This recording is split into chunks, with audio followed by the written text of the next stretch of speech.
Good morning বন্ধুরা। তো আমি বাপের বাড়ি চলে এসেছি জামাই ষষ্ঠীর খাবার খেতে। তো কী কী মেনুতে হয়েছে সেটাকে দেখেই নাও। ওটা ছিল সাদা ভাত, তার সঙ্গে ছিল মুগের ডাল।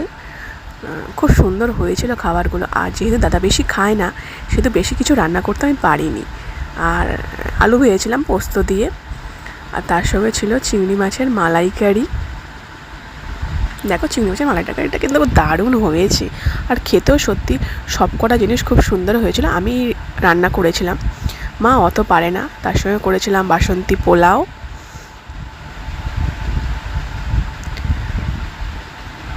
আর তার সঙ্গে খাসির লাল লাল ঝোল।